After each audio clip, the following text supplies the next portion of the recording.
कौन सोच सकता था कि एक साधारण सा दूध का डिब्बा रे के हाथों में आते ही जेल तोड़ने का सबसे बड़ा हथियार बन जाएगा। लेकिन जैसे ही रे ने उस डिब्बे को फाड़ा, उसमें से एक पतली चमकदार प्लास्टिक की शीट बाहर निकली। मौका मिलते ही उसने उस शीट को जेल के गेट पर लगे पासवर्ड लॉक के ऊपर सावधानी से चिपका दिया। जब गार्ड ने पासवर्ड टाइप किया तो उसकी उंगलियों के निशान उस शीट पर साफ छप गए। रे ने एलिमिनेशन मेथड का इस्तेमाल करते हुए जल्द ही सही पासवर्ड का कॉम्बिनेशन ढूंढ निकाला। लेकिन असली चुनौती अभी बाकी थी। गेट के बाहर हाथ कैसे पहुंचाया जाए। रे ने टॉयलेट पेपर को पानी में भिगोकर छोटी छोटी गोलियां बनाई और उनमें टूथपेस्ट मिलाकर एक चिपचिपा मिश्रण तैयार किया। फिर एक बड़े कागज की शीट में इन्हें लपेटकर उसने एक अनोखा चिपचिपा हथियार बनाया। लेकिन यह सब करने के लिए उसे कैमरे की नजरों से बचना था। रे ने पहले ही गार्ड की दिनचर्या का बारीकी से अध्ययन कर लिया था। हर बार जब गार्ड उसे सेल में बंद करके जाता, वह बाहर सिगरेट पीने और समय बिताने के लिए चला जाता। इस दौरान मॉनिटरिंग रूम 7 मिनट के लिए खाली रहता था। यही रे का सबसे बड़ा मौका था। रे जानता था कि जेल से भागने के लिए 3 चीजें जरूरी हैं। पहला, गार्ड्स की रूटीन की पूरी जानकारी। दूसरा,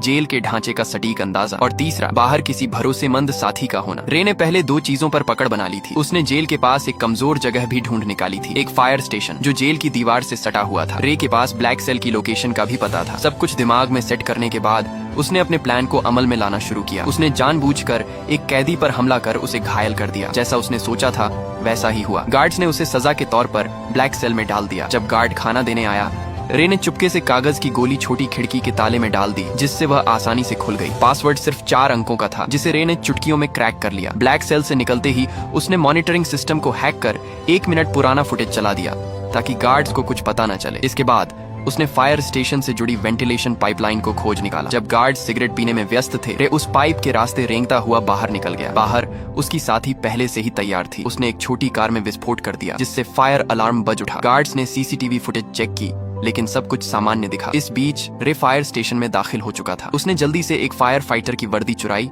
और फायर ट्रक के नीचे छुप गया। अफरा तफरी का फायदा उठाकर वह ट्रक के साथ घटना स्थल तक पहुंचा और वहां से अपनी साथी की गाड़ी में बैठकर साफ बच निकला। यह रे की 14वीं जेल ब्रेक थी, जहां यह खुलासा होता है कि वह कोई नॉर्मल अपराधी नहीं था। उसका असली काम जेलों की सिक्योरिटी सिस्टम को टेस्ट करना था। असल में वह एक सिक्योरिटी कंपनी का ओनर था, जिसकी वजह से वह नकली कैदी बनकर जेलों में घुसता और अपनी काबिलियत से बाहर निकलकर यह प्रूफ करता था कि जेल की सिक्योरिटी सिस्टम में सुधार की जरूरत है या नहीं। वह इतनी जेलों से भाग चुका था कि लोग कहने लगे कि यह बंदा किसी भी जेल को एस्केप कर सकता है। एक दिन सीआईए के लोग उसके पास आए और कहा कि उसे एक बहुत कड़ी और खुफिया जेल में जाना होगा, जिसका नाम या लोकेशन किसी को बताने का आर्डर नहीं था। ये मिशन बहुत खतरनाक था। बावजूद इसके रे मान गया, क्योंकि उसे लाखों डॉलर का यह ऑफर वर्थ इट लगा। कौन जानता था कि पैसा सच में इंसान से कुछ भी करवा सकता है। उन्होंने रे को एक नई पहचान और एक सीक्रेट एग्जिट कोड दिया, जिसका इस्तेमाल वह अगर कुछ गलत हो तो भागने के लिए कर सकता था। जाने से पहले उन्होंने उसके शरीर में एक ट्रैकिंग डिवाइस भी लगाया। जल्दी ही वह दिन आ गया जब उसे जानबूझकर अरेस्ट होना था, लेकिन अचानक कुछ लोगों ने उसे अगवा कर लिया और इलेक्ट्रिक शॉक दे दिया। इससे पहले कि उसे कुछ समझ आता, उन्होंने उसके हाथ से ट्रैकिंग डिवाइस को निकाल दिया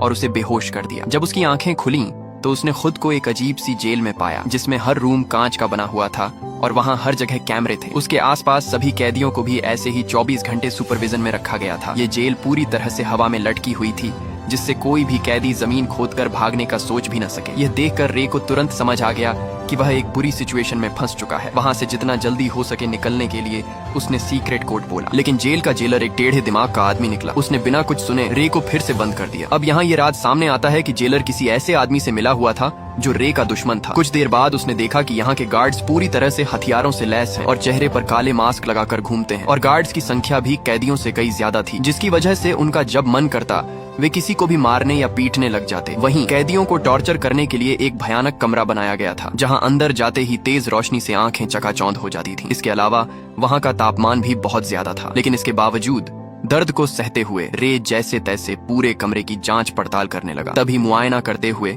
उसकी नजर फर्श पर स्टील प्लेट से जुड़ी कील पर पड़ी। उसी मोमेंट उसके दिमाग में एक आइडिया आया। बाहर निकलने के बाद उसने प्लान बनाना शुरू कर दिया। अब जेल से बाहर निकलने के लिए उसे किसी की सख्त जरूरत थी। जैसे ही उसने अपनी पहचान बनानी शुरू की, तभी टाइसन नाम का एक आदमी उससे दोस्ती करने आ गया। उसकी आंखों में अलग ही चमक थी। उसने सीधे पूछा, क्या चाहिए तुझे? रे ने भी कुछ नहीं छुपाया और सीधा कहा, मुझे एक चमकदार आयरन शीट चाहिए जो रोशनी को रिफ्लेक्ट करे, और अगर तुम मुझे यह लाकर देते हो तो हमारी दोस्ती पक्की समझो। इस पर टाइसन भी राजी हो गया। इसके बाद वह सीधा जेलर के पास पहुंच गया और उसे उल्टा सीधा कहने लगा, जिससे टेढ़े दिमाग का जेलर गुस्से में आकर उसे वाटर टॉर्चर देने लगा। हालांकि इसी बीच टाइसन ने चालाकी से उस कमरे का ड्रेन कवर निकाल लिया। काफी मार खाने के बाद उसने वह कवर रे के हवाले कर दिया। रे को लगा, वाह, ये आदमी तो काफी शातिर खिलाड़ी निकला। टाइसन से इम्प्रेस होकर उसने अपनी असली पहचान बता दी कि मैं एक जेल ब्रेकर हूँ। इसी के साथ उसने अपना एनालिसिस भी बताया कि इस जेल का स्ट्रक्चर वर्टिकल है, जिसका मतलब यह जेल अंडरग्राउंड में बनाई गई है। दरअसल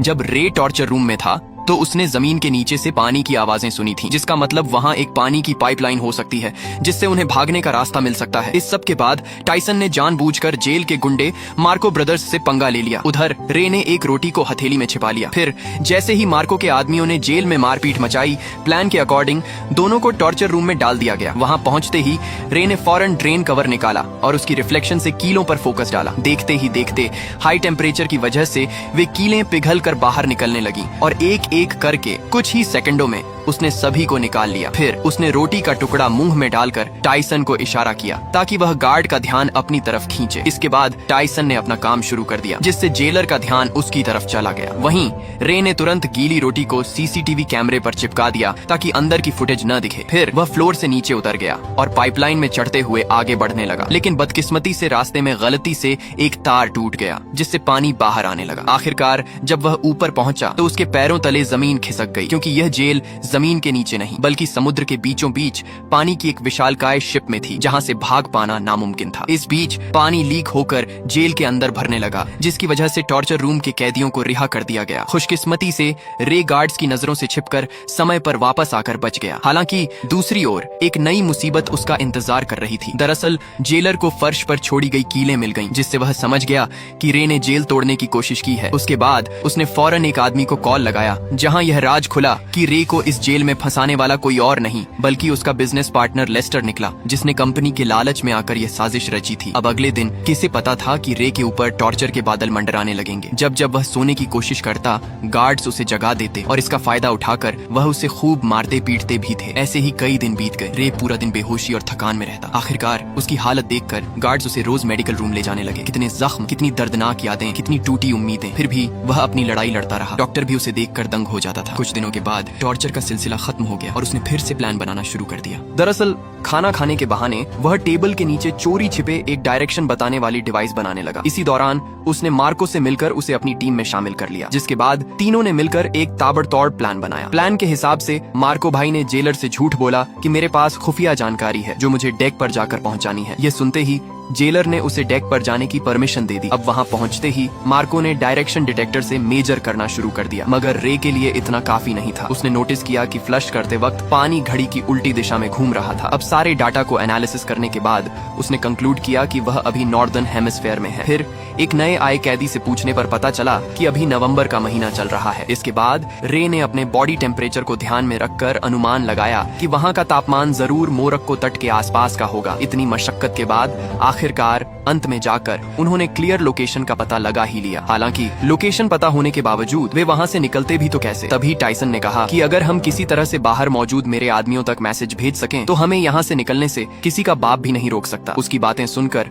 रे को लगा कि इस जेल का डॉक्टर शायद उसकी मदद कर सकता है। उसके बाद उन्होंने एक प्लान बनाया जिसके अकॉर्डिंग टाइसन ने जानबूझकर रे पर हमला कर दिया, जिससे वह डॉक्टर के पास जा सके। ऐसे ही कई दिनों तक रे बीमार होने का नाटक करके रोजाना डॉक्टर के पास जाने लगा। डॉक्टर को भी रे का दर्द बर्दाश्त नहीं हुआ और वह उसकी मदद करने के लिए राजी हो गया। अब यहाँ यह खुलासा होता है कि दरअसल डॉक्टर भी यहाँ उम्र कैद की सजा काट रहा था, इसलिए उसने रे को उसके परिवार से मिलाने का वादा किया। जिसके बाद उसने गुप्त रूप से रे का मैसेज टाइसन के आदमियों को भेज दिया। सारी तैयारी हो चुकी थी। तभी रात को जेलर ने देखा कि रे दीवार पर कुछ टैप कर रहा है। असल में यह मोर्स कोड था और जब जेलर ने इसे डिकोड किया तो लिखा मिला कि कल सुबह सी ब्लॉक में दंगा होने वाला है। यह देखकर जेलर के पसीने छूटने लगे। उसने तुरंत सी ब्लॉक में 3 गुना सिक्योरिटी बढ़ा दी। अब उसे कौन बताए कि यह तो रे का मास्टर स्ट्रोक था। असली दंगा तो उसके अपने ब्लॉक में होने वाला था, जहां सिर्फ 2 गार्ड्स ही बचे थे। अब जल्दी ही अगली सुबह 2 गैंग्स आपस में भिड़ जाते हैं। इस हंगामे का फायदा उठाकर रे, टाइसन और मार्को वहां से भाग निकलते हैं। तभी भागते भागते रे कैमरे के सामने आकर जेलर को चिढ़ाता है। गुस्से में आकर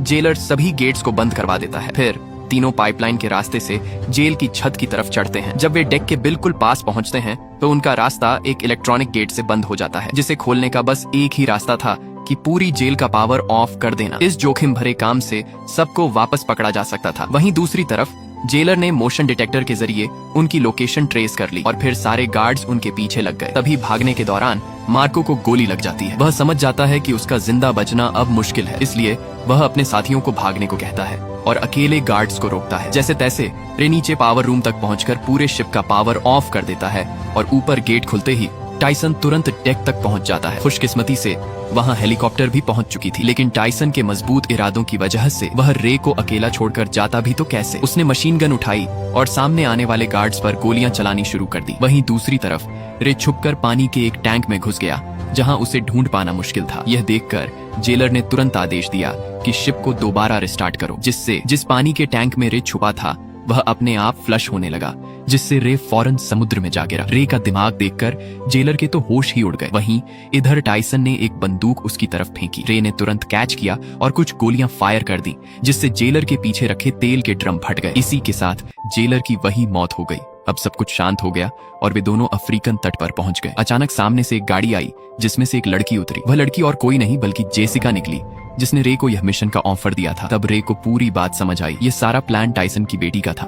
दरअसल जेसिका ने अपने पिता को बचाने के लिए उसे जेल में भिजवाया था और रे की चालाकी से उसे बाहर भी निकलवा लिया। आखिरकार रे के चेहरे पर एक प्यारी सी मुस्कान खिल उठी और ऐसे ही संघर्ष और हार न मानने के जज्बे से वे लोग अपने परिवार से वापस मिल सके। यही मुलाकात इस खूबसूरत फिल्म का अंत बन गई। तो दोस्तों, आशा है आपको कड़ी मेहनत और उम्मीद से भरी ये मूवी पसंद आई होगी। अगर पसंद आई है तो प्लीज नीचे आ रही इन वीडियोस को भी जरूर देखें और वीडियो को लाइक करके चैनल को सब्सक्राइब कर लें, जिससे आपको और भी मूवीज देखने मिल सकें।